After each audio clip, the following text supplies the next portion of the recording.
Deo Sazo w'emyaka 20 omutuuze w'e Bwayisa abadde yeefuula asoma obwa Faaza mu St. Joseph Major Seminary eGulu akwatiddwa n'aggalirwa poliisi y'e Lubaga oluvannyuma lwa David Musio okumuloopa nti yamufeza obukadde obusoba mu 2.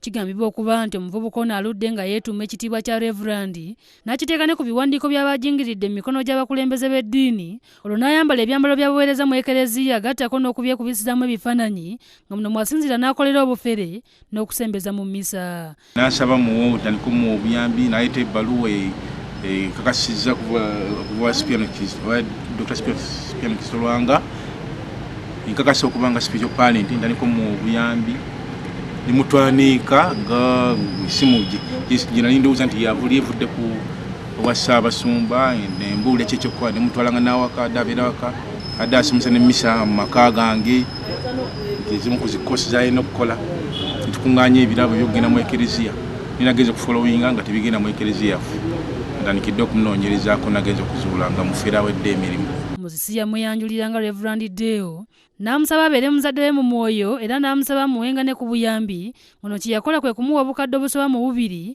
okuva mu mwezi gwa January w'omwaka guno. Musisi agamba nti Saza abadde yeejalabya nnyo ng'agamba nti yeetakkirizibwa kulinnya takisi kubanga engeri gy'ali Reverand ng'ayinza okutuula ne bamalaayo oba abenzi ng'ogwo gubeera musange wa Katonda. Yambuulira agamu ku mateeka ga seminari ey'abafaada nti takkirizibwa kulinnya takisi.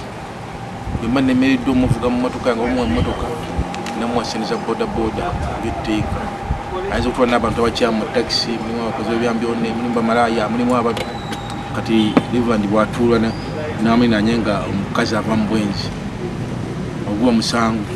Ayongerako nti waliwo olunaku lwe yamutegeeza nti omuwala ali ku ofiisi ye kirabika ayagala kumukema amubuulirire, wabula poliisi bwe mututte ewuwe okuzuula ebyambalo ebibadde byogerwako n'ekizuula nti alina gwe yakubidde essimu n'aggyamu ebintu byonna n'abikweka era nga mu nju basanzeemu obupiira bugali mpitawa n'ekitanda okutali mufaliso. Lwaki wadde balimba osomera mu seminary? Bani yala bampeerere. Andi nyagala bampeerere. Lwaki tewababuulira ekituufu? Ndi manyire bajja kumpeerera. Annette Nalugwa yakusakidde eggulire lino ku Lwabukedde TV.